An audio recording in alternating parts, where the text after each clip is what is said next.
আমি চলে গিয়েছিলাম শেওড়াপাড়ার সবচেয়ে সুন্দর ইন্টেরিয়রের রেস্টুরেন্টে। কেন বললাম, চলেন কারণ জেনে নেই। আমরা বাইরে যাচ্ছি এন্ড আমি পড়তেছি রিমঝিমের জামা, রিমঝিম পড়তেছে জুলির জামা, জুলি পড়তেছে আমার জামা। রেডি হয়ে বাসার নিচে নামার সাথে সাথে আমরা দেখতেছি যে প্রচুর পরিমাণে বৃষ্টি পড়তেছে, কিন্তু বাসার এত কাছে তাই আমরা চলে গেছি। এই লোকেশনটা হচ্ছে শেওড়াপাড়া মেট্রো স্টেশনের পাশে যে কনভেনশন সেন্টারটা আছে তার ঠিক 7 তলায়। রেস্টুরেন্টের ইন্টেরিয়ার নিয়ে আমি প্রথমে কথা বলবো। বিশাল বড় একটা স্পেস নিয়ে করা হয়েছে এই রেস্টুরেন্টটা। ইনডোর আউটডোর দুই স্পেসই অনেক সুন্দর, which is a big deal. এখানে একটা সুন্দর বারান্দাও আছে যেটা অনেক অনেক অনেক বেশি প্রিটি। ভিতরের যে লুকটা সেটা একটু অফিস টাইপের লুক। সো যারা একটু চাচ্ছেন যে না একটু অফিসিয়াল কোনো ইভেন্ট বা মিটিংস করবেন, তাদের জন্য এটা অনেক ভালো একটা অপশন।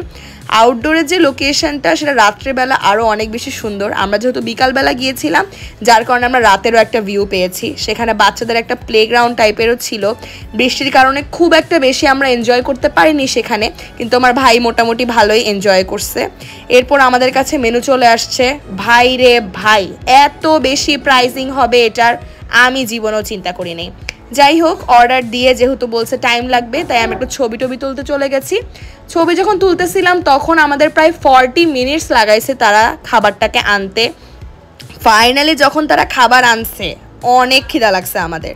সো আমরা যেহেতু 5 জন ছিলাম, আমরা হচ্ছে একটা বড় গ্রিল নিছি, নান নিছি 5টা।